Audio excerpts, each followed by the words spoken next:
યા અલી મદદ. અમારા ઇમામોના કિસ્સાઓની આ પોડકાસ્ટ શ્રેણીમાં આપનું સ્વાગત છે. એક અનોખી અને ફળદાયી યાત્રા જેનો તમે આનંદ માણશો તેવી અમે આશા રાખીએ છીએ. સાદા શ્રવણ કરતાં પણ વધુ આ કિસ્સાઓ પ્રતિબિંબ અને ઊંડા આધ્યાત્મિક સમજણીને પ્રેરણા આપે છે, આપણા વિશ્વાસના મૂળને મજબૂત કરે છે અને ઇમામ સાથેના આપણા બંધનને ગાઢ બનાવે છે. શ્રવણ અને પ્રતિબિંબની આ આનંદકારક પ્રથા દ્વારા અમે ઇમામના પ્રેમ અને પ્રતિબદ્ધતાની સાચી હકીકી સમજણ મેળવવા માંગીએ છીએ, જે આપણા ભૌતિક, આધ્યાત્મિક અને બૌદ્ધિક જીવનમાં પરિવર્તન લાવે છે અને સુખનો કાયમી ખજાનો સુરક્ષિત કરે છે. પ્રિય પ્રેરિત આત્માઓ અને તેજસ્વી જીવો, આ પોડકાસ્ટને સબસ્ક્રાઇબ કરવા અને સમર્થન આપવા બદલ આભાર. દરેક એપિસોડ, દરેક મહેમાન અને અહીં વહેંચાયેલ જ્ઞાનની દરેક ક્ષણ તમારા કારણે શક્ય બની છે અને અમે તમારા પ્રેમ અને પ્રોત્સાહન માટે ખૂબ આભારી છીએ. જેમ અમે સબસ્ક્રાઇબ કહીએ છીએ, કૃપા કરીને તેના પર ક્લિક કરો, બેલ આઇકોન પર ટેપ કરો અને વિશ્વભરમાં પ્રેમ, સકારાત્મકતા, શાણપણ અને પ્રકાશ ફેલાવવાના આ વધતા જતા આંદોલનનો ભાગ બનો. અમે શ્રેય આપવા માંગીએ છીએ કારણ કે 4 ઇમામોના કિસ્સાઓની આ સમગ્ર શ્રેણી મુમતાઝ અલી તાજુદ્દીન દ્વારા વર્ણનમાં આવવામાં આવી છે. આજનો કિસ્સો એ કિસ્સાઓની શ્રેણીમાં પ્રથમ છે જે અમે શરૂ કરીશું, અને આ કિસ્સો નંબર 1 ઇમામ હસન અલી શાહ સાથે સંબંધિત છે. તો આજની આપણી આ ચર્ચા એ આપણને લઈ જાય છે છેક ઈસવી સન 1838માં. હા, 1838. એ સમય હતો જ્યારે પંજાબના એક સજ્જન હતા રાય રામુમલ. એ કરાચીમાં હતા. બરાબર. રાય રામુમલ, એમની પર એક ખાસ જવાબદારી હતી. હા, એમની પાસે પેલી કરસાઝી ભરેલી એક પેટી હતી. કરસાઝી એટલે કે ઇમામના હકનું ધાર્મિક લેણું.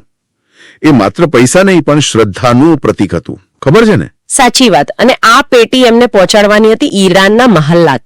હા, તે સમયના આપણા હાજર ઇમામ હસન અલી શાહ, આગા ખાન પહેલા, એમની હઝુરમાં. અને તેઓ એકલા નહોતા આ સફરમાં. ના, એમની સાથે કેટલીક મહિલાઓ પણ હતી, શ્રદ્ધાળુ મહિલાઓ. એમની ઈચ્છા શું હતી? મુખ્યત્વે તો ઇમામના દીદાર, એમના દર્શન કરવા હતા.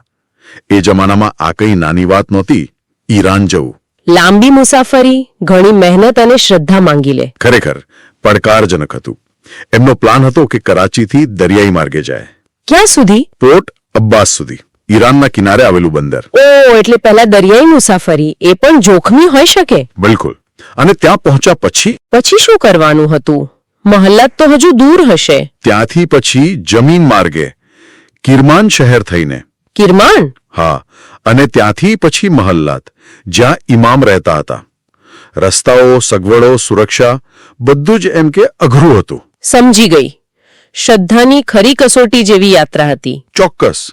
તો આ બધા લોકો કરાચી બંદરેથી વહાણમાં બેઠા. રાયરામુમલ, પેલી મહિલાઓ અને પેલી કરસાઝીની પેટી. હા, શરૂઆત તો કદાચ શાંત જ હશે, પણ દરિયાનું કંઈ કહેવાય નહીં. અને થયું પણ એવું જ. હજુ તો કિનારાથી માંડ 3 માઇલ જેટલા દૂર ગયા હશે. 3 માઇલ? એટલામાં જ? હા, ત્યાં જ અચાનક વાતાવરણ બદલાયું. ભયંકર તોફાન શરૂ થયું. ઓ બાપરે! વિકરાળ તોફાન. મોટા મોટા મોજા. વહાણ તો આમથી તેમ ડોલવા માંડ્યું. મુસાફરોની શું હાલત થઈ હશે? પરિસ્થિતિ બહુ જ ગંભીર.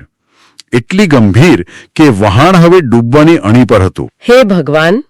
ચારે તરફ ડરનો માહોલ હશે. જીવ બચાવવાની ચિંતા. પણ રાય રામુમલ પર પેલી પવિત્ર જવાબદારી હતી. કરસાઝીની? હા. જ્યારે લાગ્યું કે હવે કોઈ આશા નથી, બચવાની કોઈ શક્યતા નથી, ત્યારે એમણે એક નિર્ણય લીધો. કેવો નિર્ણય? બહુ કઠોર નિર્ણય. એમણે નક્કી કર્યું કે કરસાઝીની પેટીને દરિયામાં ફેંકી દેવી. શું કહ્યું? ઇમામનો માલ દરિયામાં? હા, કદાચ વહાણનો ભાર ઓછો કરવા અથવા તો પવિત્ર માલને કોઈક રીતે સુરક્ષિત, એમ કે અર્પણ કરી દેવા. આ તો મોટી વાત કહેવાય. શ્રદ્ધાની કસોટી.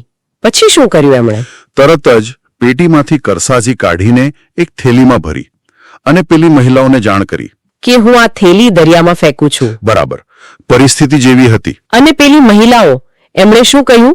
પોતાનો જીવ જોખમમાં હતો? એમણે જે કર્યું એ અદ્ભુત હતું. એમણે વિરોધ ન કર્યો. તો શું કર્યું? એમણે કહ્યું કે જો ઇમામની કરસાજીની થેલી દરિયામાં જાય છે તો અમારા ઘરેણા પણ સાથે જ જવા જોઈએ. ખરેખર? પોતાના ઘરેણા? હા, પોતાના કિંમતી ઘરેણા ઉતારીને એ જ થેલીમાં મૂકી દીધા, જાણે બધું જ ઇમામને અર્પણ. વાહ, આ તે કેવી શ્રદ્ધા! અસાધારણ કહેવાય. પછી એ બધા ઘરેણાં અને કરસાજીવાળી થેલી રાય રામુ મુલ્લે દરિયામાં ફેંકી દીધી. પૂરી શ્રદ્ધા સાથે. ભલે ભૌતિક નુકસાન હતું, પણ એમણે ઇમામના ભરોસે મૂકી દીધું. અને પછી શું થયું? ચમત્કાર થયો. જેવી થેલી પાણીમાં ગઈ, હા, તરત જ લગભગ તરત જ પેલું ભયાનક તોફાન શાંત થઈ ગયું. શું વાત કરો છો?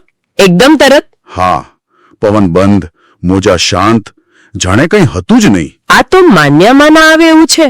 પેલી થેલી ફેંકવાથી એવું જ બન્યું. સ્પષ્ટ દેખાય છે કે પેલું શ્રદ્ધાનું કાર્ય અને આ દેવી હસ્તક્ષેપ જોડાયેલા હતા. ઇમામના માલની પવિત્રતાએ રક્ષણ કર્યું. કદાચ એમ જ વહાણ જે ડૂબવાની તૈયારીમાં હતું એ બચી ગયું. હાશ, બધાનો જીવ બચી ગયો. અને પછી વહાણ સુરક્ષિત રીતે પોર્ટ અબ્બાસ પહોંચી ગયું. સરસ. પછી ત્યાંથી એમને આગળની મુસાફરી કરી હશે મહાલાત તરફ? હા, જમીન માર્ગે. હવે એમના મનમાં શ્રદ્ધા ઓર મજબૂત બની ગઈ હશે. ચોક્કસ. આટલો મોટો ચમત્કાર જોયા પછી? લાંબી મુસાફરી પછી આખરે એ લોકો મહાલાત પહોંચ્યા. ઇમામ હસન અલી શાહના દર્શન થયા, દીદારનો લાભ મળ્યો. હા, અને સ્વાભાવિક છે કે રાય રામુમલે આખી વાત ઇમામને કહી સંભળાવી. હા, કહેવું જ પડે ને. કેવી રીતે નીકળ્યા, તોફાન આવ્યું, વહાણ ડૂબતું હતું, અને કેવી રીતે પેલી કરસાજી અને ઘરેણાવાળી થેલી દરિયામાં ફેંકી દીધી, અને તોફાન શાંત થઈ ગયું. બધી વાત વિગતવાર કહી. ઇમામે સાંભળીને શું કહ્યું? એમની પ્રતિક્રિયા શું હતી? ઇમામે બધું શાંતિથી સાંભળ્યું અને પછી એક બહુ જ ગહન વાક્ય ફરમાવ્યો. કયું વાક્ય? એમણે કહ્યું, મૌલાના પૈસાને ન તો પૃથ્વી, ન સમુદ્ર કે ન નદી ગળી શકે છે. વાહ, શું વાક્ય છે! મૌલાના પૈસાને પૃથ્વી, સમુદ્ર કે નદી ગળી શકે નહીં. આમાં તો કેટલો વિશ્વાસ છે! ઇમામની શક્તિ અને એમના માલની પવિત્રતા પરનો વિશ્વાસ. મતલબ જે ઇમામનું છે એનું રક્ષણ થાય જ, ભલે ગમે તેવી પરિસ્થિતિ હોય. બરાબર. પણ વાત અહીં પૂરી ન થઈ. આ ખાલી કહ્યું નહીં, કરી બતાવ્યું. એટલે બીજું શું થયું? ઇમામે રાય રામુમલને કહ્યું, રામુમલ, પેલા કબાટ પાસે જાઓ. માલાતમાં? ઇમામના ઘરમાં? હા. અને એમાંથી એક થેલી કાઢો. કઈ થેલી? રાય મુમલને પણ નવાઈ લાગી હશે. ચોક્કસ. એ ઊભા થયા, કબાટ પાસે ગયા અને અંદરથી એક થેલી કાઢી. અને જેવી થેલી જોઈ એ આશ્ચર્યચકિત થઈ ગયા, સ્તબ્ધ. કેમ? શું હતું એ થેલીમાં? એ જ થેલી હતી. કઈ? પેલી દરિયામાં ફેંકેલી? ના હોય. હા, એ જ થેલી જે એમણે દિવસો પહેલા સેંકડો માઇલ દૂર તોફાની દરિયામાં ફેંકી હતી. કેવી રીતે શક્ય બને? દરિયામાંથી સીધી મહોલ્લાતમાં બંધ કબાટમાં? આજ તો ઇમામતનો ચમત્કાર છે. ભૌતિક નિયમો અહીં લાગુ ન પડે. ખરેખર અકલ્પનીય. પણ હજુ પૂરું નથી થયું. ઇમામે કહ્યું, થેલી ખોલો. અને અંદર બધું બરાબર હતું? કરસાજી, ઘરેણાં? બધું જ સહી સલામત, જરાય ભીનું નહીં. અને પછી ઇમામે જે કર્યું એ તો એમના સર્વજ્ઞાનનો પુરાવો હતો. શું કર્યું? એમણે એક પછી એક દરેક મહિલાનું નામ બોલીને નામ બોલીને? હા, નામ બોલીને એમના ઘરેણાં એમને પાછા આપ્યા. ઇમામને કેવી રીતે ખબર કે કયો દાગીનો કોનો છે? એમણે તો જોયું પણ નહોતું. આજ તો એમની શક્તિ છે. ઓમ્નિસિયન્સ, બધું જ જાણનાર. પેલી મહિલાઓ કેટલી ખુશ થઈ હશે, કેટલી નવાઈ પામી હશે. જીવનભર ન ભૂલાય એવો અનુભવ. શ્રદ્ધા 100 ગણી વધી ગઈ હશે. ચોક્કસ. આ બતાવે છે કે ઇમામનું જ્ઞાન અને શક્તિ સમય અને સ્થળથી પર છે. અદ્ભુત કિસ્સો છે. પણ પેલો પ્રશ્ન હજુ છે. તોફાન કોણે શાંત કર્યું? વહાણને બચાવ્યું કોણે? હા, એનો જવાબ પણ મળ્યો. આ ચમત્કાર પછી ઇમામે રાય રામુમલને પૂછ્યું. શું પૂછ્યું? રામુમલ, હવે કહો, વહાણને કોણે બચાવ્યું? હવે તો જવાબ સ્પષ્ટ હતો. રાય રામુમલે શું કહ્યું? એમણે તરત જ પૂરી શ્રદ્ધાથી કહ્યું, મોલા, તમારા સિવાય બીજું કોણ હોય? એ તો તમે જ હતા. સાચી વાત, ઇમામની જ કૃપા હતી. પણ પછી ઇમામે કંઈક એવું કર્યું જે આખી ઘટનાને એક નવો જ અર્થ આપે છે. શું કર્યું એમણે? એમણે પોતાના પહેરાણનો એટલે કે શર્ટનો ખભા પાસેથી થોડો ભાગ નીચે કર્યો. અને રાય રામુમલને કહ્યું, જુઓ, દેખાય છે? શું દેખાતું હતું? રાય રામુમલે જોયું તો ઇમામની ગરદન નીચે ખભા પર એક ઘાનું નિશાન હતું, જખમ જેવું. જખમ? ઇમામના શરીર પર? આનો શું મતલબ? એ નિશાન કેમ? આ મુદ્દો ઘણો ગહન છે. આ નિશાન શું બતાવે છે? શું વહાણને બચાવવા માટે ઇમામે ફક્ત આધ્યાત્મિક શક્તિ જ નહોતી વાપરી?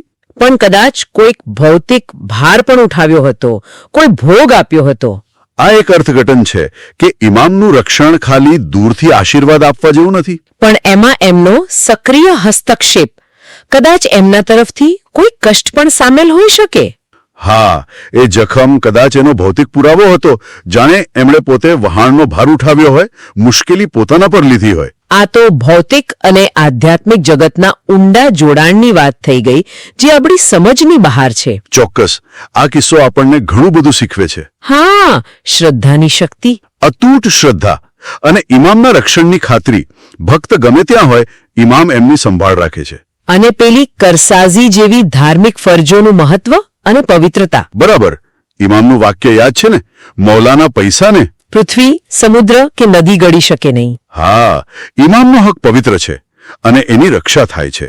તો માટેની એમની ઊંડી કાળજીનું પ્રતીક છે. તેઓ સક્રિય રીતે મદદ કરે છે. બરાબર, એમની મદદ આપણી કલ્પના બહારની રીતે આવી શકે છે. આ કિસ્સો સાંભળીને એક વિચાર આવે છે. આપણા જીવનમાં પણ જ્યારે એવી અશક્ય લાગતી પરિસ્થિતિઓ આવે, હા, જ્યાં કોઈ રસ્તો ન દેખાતો હોય, ત્યારે આપણી શ્રદ્ધા, આપણું ઇમામ સાથેનું જોડાણ, શું એ પણ આવી જ અદ્રશ્ય મદદ લાવી શકે? અને શું આપણે એ મદદને ઓળખવા, એને સ્વીકારવા માટે હંમેશા તૈયાર હોઈએ છીએ, એ વિચારવા જેવું છે. ખરેખર.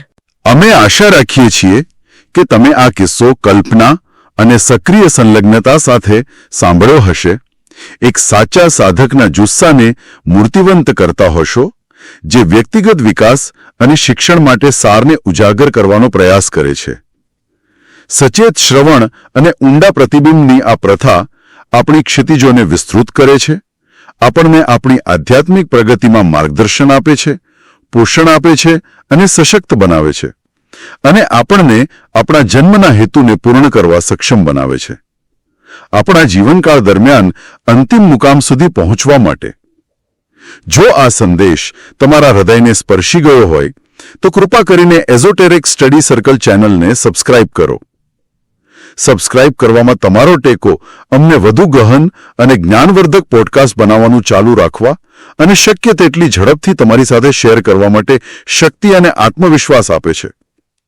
એક નમ્ર રિમાઇન્ડર, ઘણા માને છે કે તેઓ સબસ્ક્રાઇબ થયેલ છે, પરંતુ વાસ્તવમાં નથી. તેથી કૃપા કરીને આજે બટનને 2 વાર તપાસવા માટે થોડો સમય કાઢો. આ યાત્રા પર તમારા સતત સમર્થન અને હાજરી બદલ હૃદયપૂર્વક આભાર.